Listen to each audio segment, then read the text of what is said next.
So I went into Fallout 2 expecting to dislike it based on things I heard about it, but boy was I wrong. This game is fucking amazing.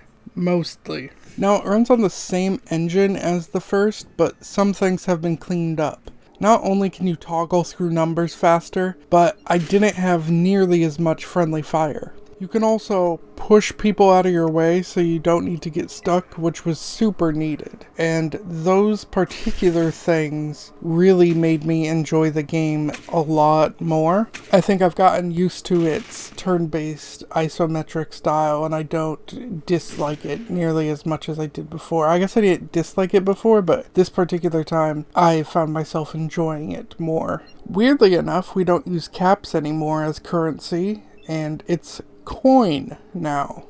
Also, my screen is a little closer, so that's good. I wouldn't say the game is better looking, though. This is supposed to be a kid. So we are the great-grandson of the Chosen One from the first game. After being exiled from the vault, the Chosen One met up with some tribals, and Uroyo was founded.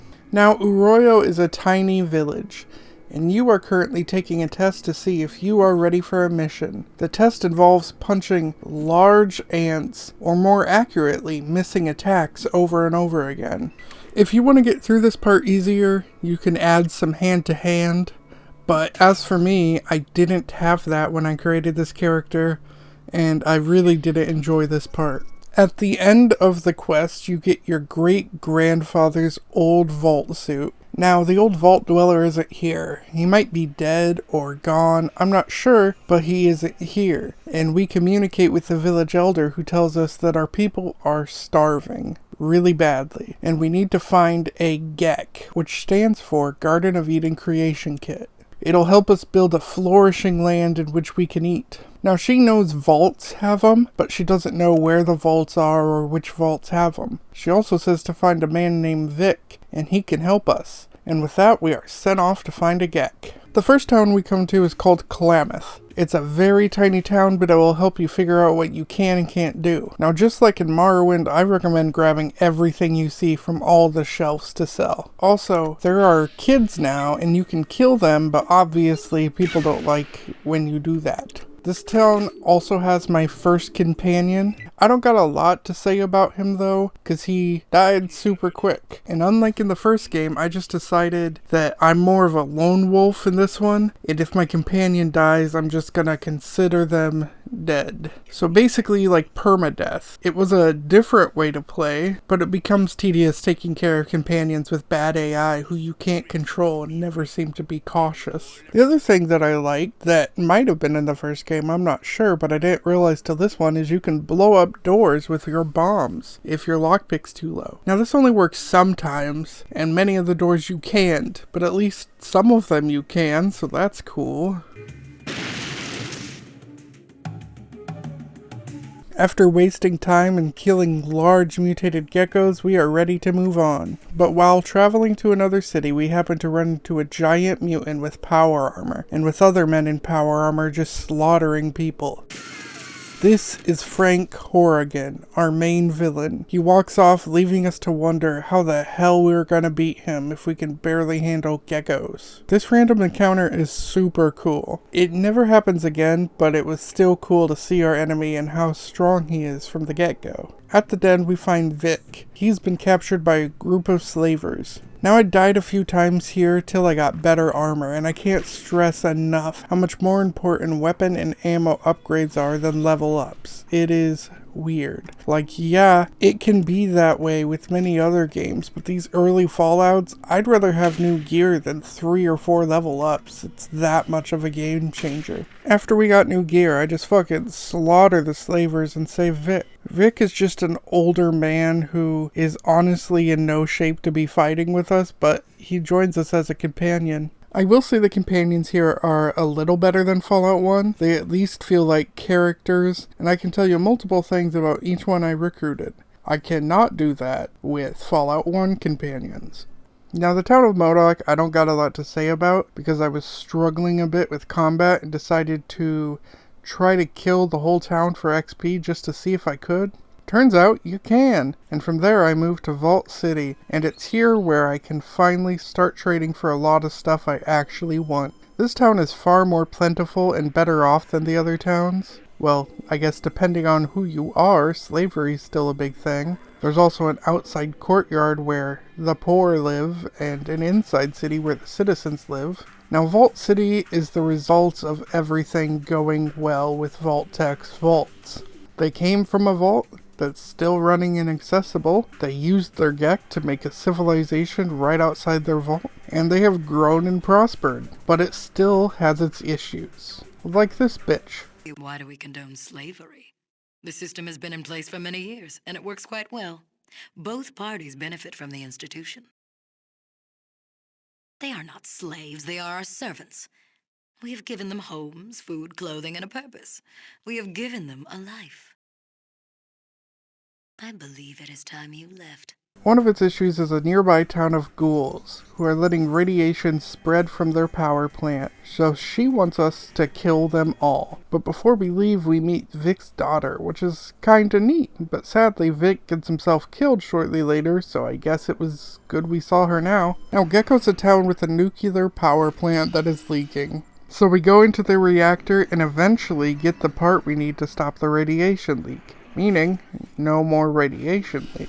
Now the first citizen of Vault City does not like that, because she would have just rather had we killed him. But fuck her. Not only did we fix that problem, but we also bargained for a deal between towns that will allow their town to get nuclear power from the Ghouls plant. Now the Ghouls town is run by Harold, who we met in the first game, and it's really cool seeing him here. Jealous? His name's Herbert. I talk to him when I get lonely. Just kidding. His name's Bob. Also, there's a parody of Magic the Gathering called Tragic the Gathering, which I think is just fucking dumb, but whatever. Now, Gekko, which is the town run by ghouls, and Vault City are both places I will stop at frequently, because unlike in Fallout 1 where once I left a town I rarely came back, here I'm traveling all over creation. But apparently, I'm not the only one who finds Vault City good, as someone called the NCR wants them to join their ranks, whoever they are. After that, we kill a gang of mercenaries. This was annoying as shit to do, because I couldn't open the door for nothing until my lockpick was high enough. Even bombs did fuck all to the door, but then we fought those raiders. Well, I did. Vic used himself as a human shield for some reason. But, as I was saying, Vault City and Gekko are important trading places to me. I'd basically kill off big groups of people, load my car up, make runs. I'm a mercenary and a traveling merchant. Now you can have a car in this game, and having a car is expensive. I had to keep running to the den for fuel at first, but it is so worth it, and by endgame I had so much fuel and cash it wasn't a problem. Not only does having a car mean you can move around faster, also means you can more often choose if you do a random encounter. It's also interesting to see cars working in Fallout. I mean, by this time there isn't a lot, but not only is it cool as shit, but this car can hold so much junk. Anyway, we go to our next town, Broken Hills, and this is one of my favorite places so far. We got humans, mutants, and ghouls, all living together in harmony. Well, I mean mostly. Some people are secret racists, but what else is new? This is pretty cool, and the town is run by Marcus. And you may recognize him as the voice of Worf from Star Trek The Next Generation. Right. After the Master and the Vats were destroyed, I wandered a bit. No place to go. Anyway, Marcus is not only the mayor, but also he can join your team as a companion in this game and a later game. How cool is that? But first we gotta do a couple things. The first is to help this guy we hit with our car.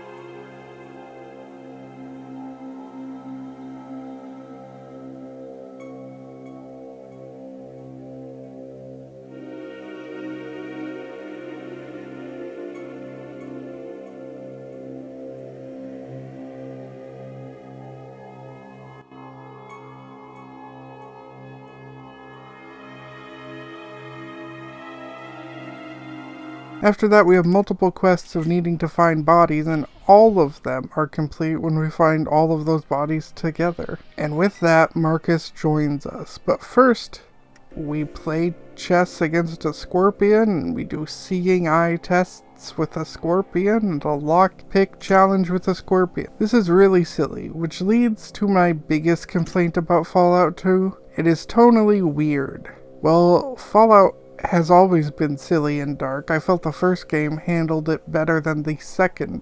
In Fallout 1, you can random encounter 2 dead aliens and a crashed UFO. And this is just a tiny little Easter egg. There's nothing more to that. It's just like, oh cool, neat. But Fallout 2, aliens are just a thing now. No longer an Easter egg. They are now a story enemy. Fact check alert. What, you think because these look-alike aliens resemble the aliens from Aliens and are referred to in-game as aliens that these are aliens? Ha! Nope.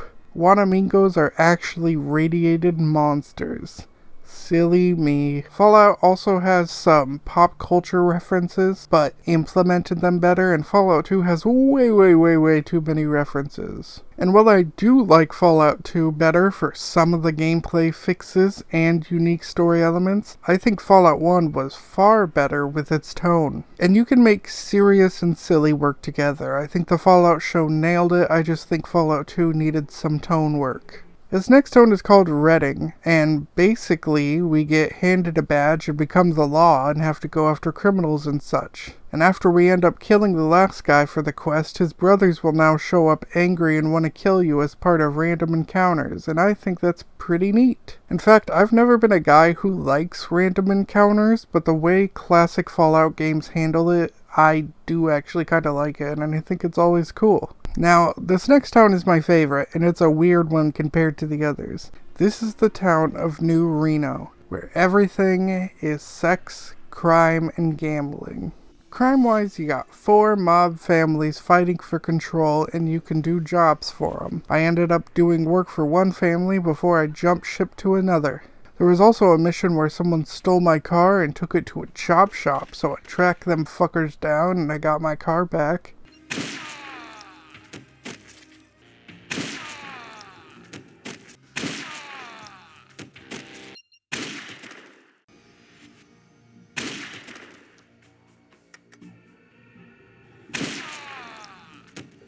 Sex-wise, there are pimps and hoes on every street, there are brothels. On top of that, if you had the right stats, you could be a porn star. I did not have the right stats. I was good looking, but apparently I couldn't perform worth shit.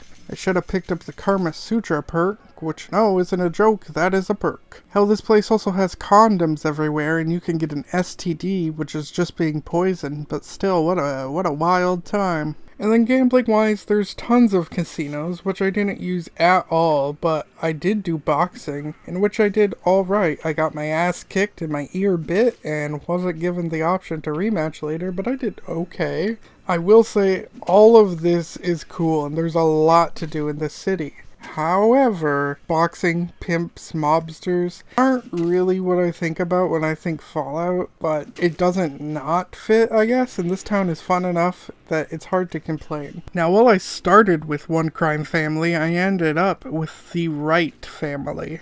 And I began taking out the other families, and was even made a made man. Hell, at one point the Wright father asked me to find out who's selling Jet to his son. So I investigate a little, and turns out I can just lie and say it's someone who it is not. So I do. I told him it was a guy who was annoying me, and then that guy just vanished from the game. Now as a made man, I get discounts from stores. I get free sex at the brothel unless I make a special request, and now I am called the Silencer, which is cool as shit. Not only do people in town either want to hide from me or fuck me, but I'm basically the town badass, and my Silencer name carries a lot of power.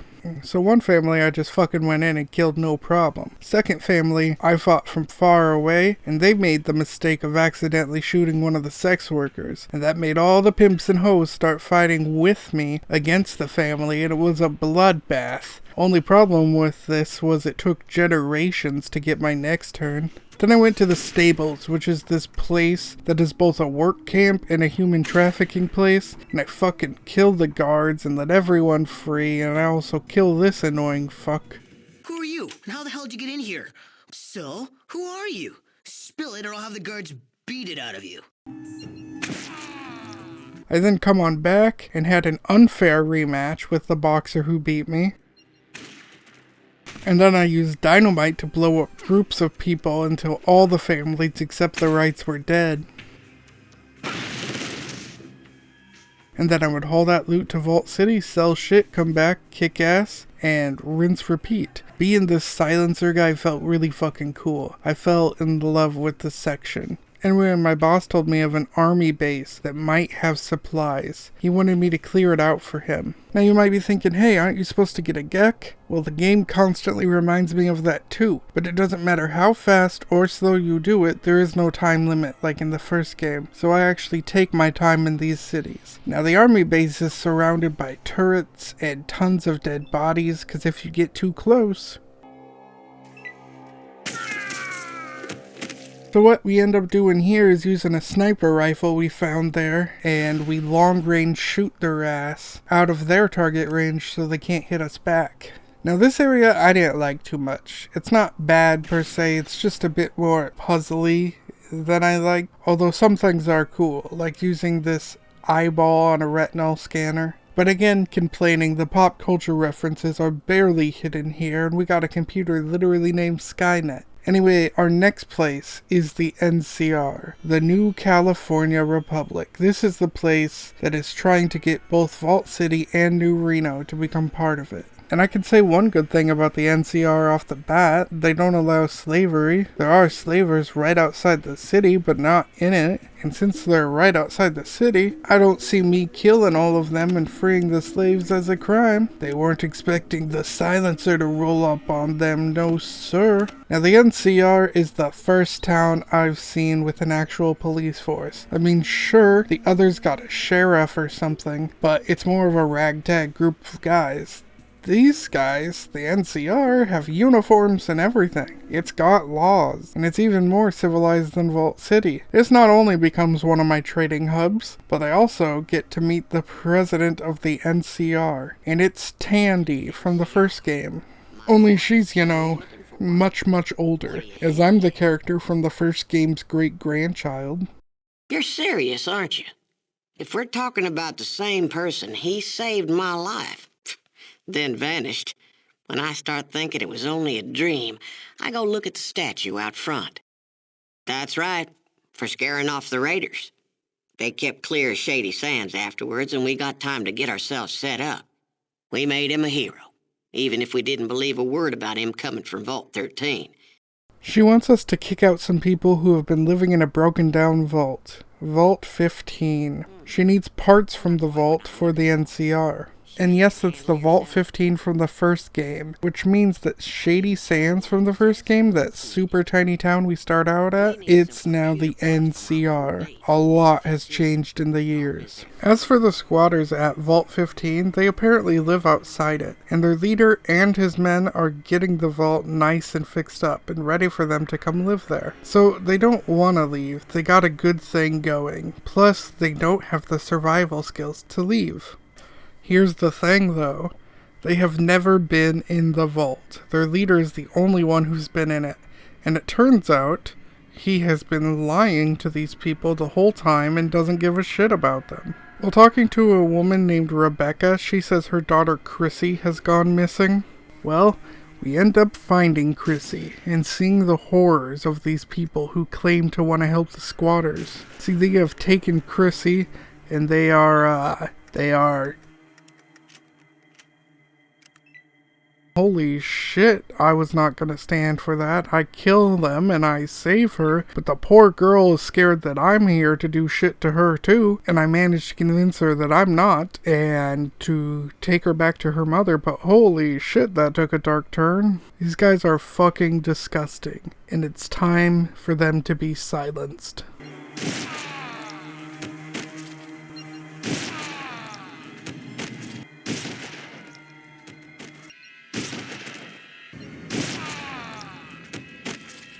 So I clear the vaults and convince the NCR to teach the squatters how to survive on the land and help them get somewhere to go. But Vault 15 didn't have my GECK either. However, I did learn of the location of another vault while there. Vault 13. The vault from the first game. My great-grandfather's vault. And holy shit, how cool is that? I wonder what it'll be like. Turns out, all the people are gone. And instead, there are Deathclaws. But talking Deathclaws, which is not what I was expecting. So that same FEV virus that was being used to create super mutants? Well, that virus was being used on Deathclaws by a group called the Enclave. The Enclave was trying to make the Deathclaws intelligent enough to control for battle, but not intelligent enough to revolt or think for themselves. But it turns out, the Deathclaws were smarter than they expected, and were playing dumb to not die, till they got the opportunity to escape.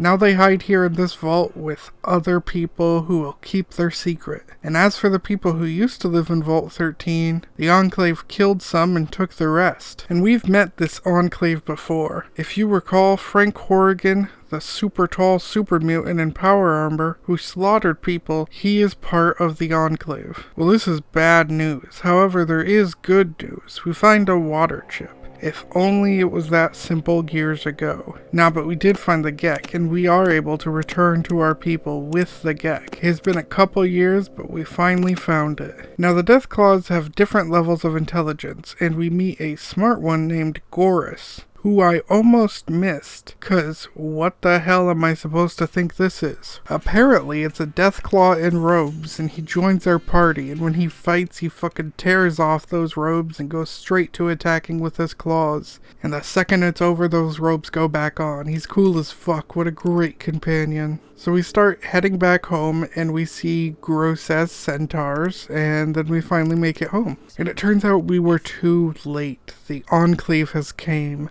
They slaughtered my village. They took people hostage.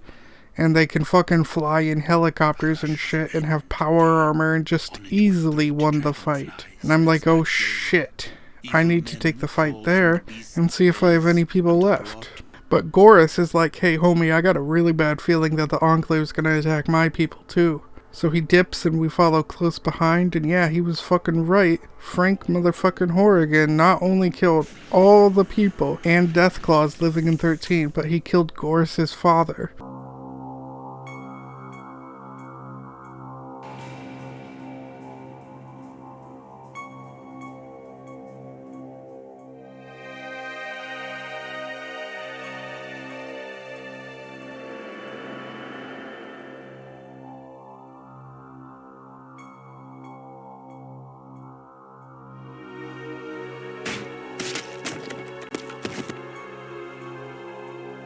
So now Gorus joins us again, and we both want this fucking Enclave dead for what they've done. So we go at it. I'm killing super mutants, I'm fighting bosses, I'm stealing shit from the Enclave and fucking up their bases. I even get advanced power armor. See, the Brotherhood of Steel from the first game is still around, and they're like, oh shit, we thought we had all the technology and cool gadgets, but it turns out these Enclave guys show up, and they got better guns and armor and fucking helicopters and things. So the Brotherhood are being fucking pussies, fucking little wimps, and they're all like, I'm kinda scared of those guys, maybe you should do something about it. So they sent me to fucking steal plans for the vertibirds, and in return, they gave me some of their equipment, which I used to return back to the base and fuck it up. Sadly, Gorus died, which really sucked because he had been my favorite companion so far, but even more reason to destroy the Enclave. But first, I gotta get prepared in San Francisco. It is here where I do training to fight. It is here where I wipe the floor with cultists. It is here where I travel back and forth between San Francisco and NCR like 20 times so I can get enough ammo for my gun, which apparently has scarce ammo.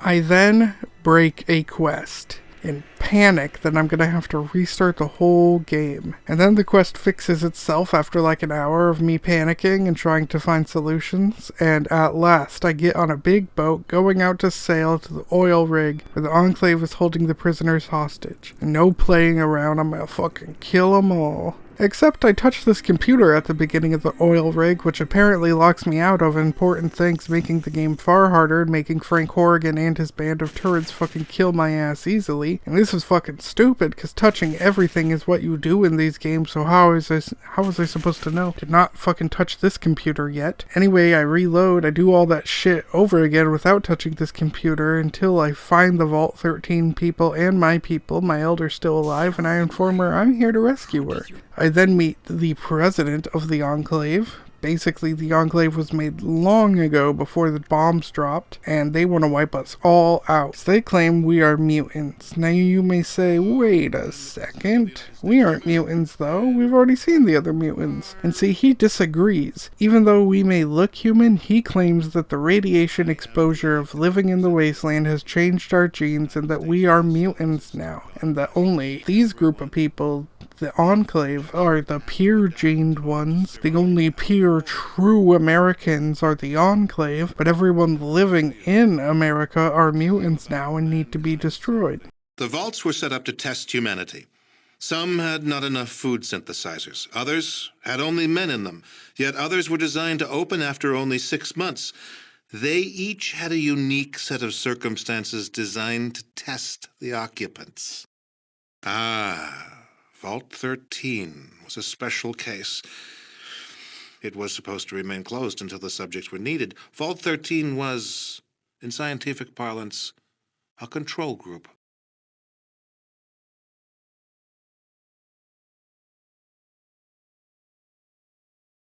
An unfortunate and unforeseen accident. However, as it turns out, a rather fortuitous one.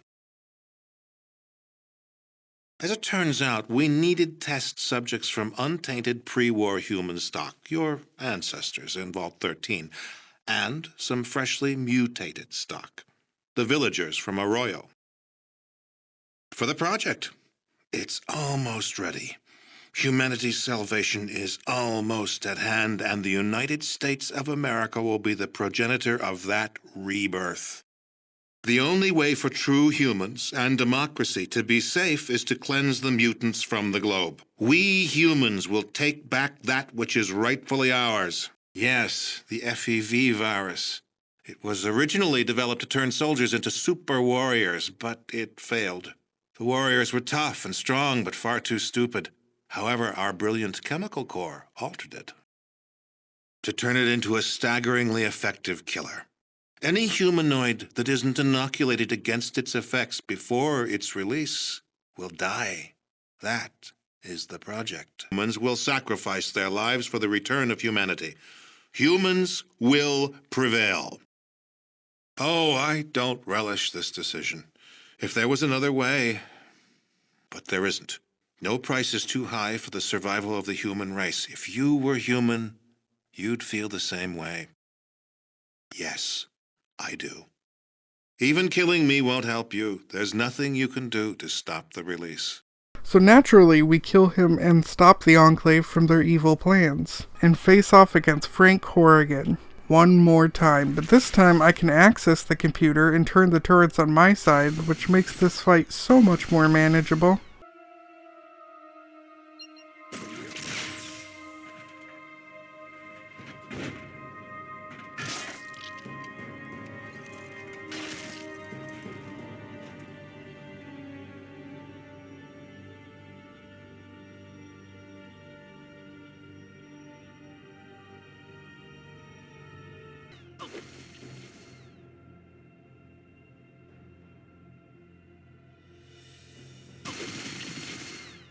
I know he was trying to say his final words to me here, but I was fucking busy and I couldn't make it over there, so he died before he could. And with that, we rescue everyone and the game is over. And you can actually continue playing, but since I've done everything, I don't really have a reason to. The ending started to hurt with how easy it was to break multiple times, and that left a big sour note. But for the most part, I really fucking love this game. I think it's better than Fallout 1, and I fell in love with being the silencer. It's a fucking good game with good storytelling and good writing, and if they could just tweak a couple things, this might be a perfect game. Really glad I played it. On top of that, over at itch.io, we got somebody making a 3D-ish version. I'd say it's a 2.5D version. It's kind of like a boomer shooter Doom type version of Fallout 2. And it definitely needs a lot of work still, but this is a monumental process, and the project and the amount that he has done is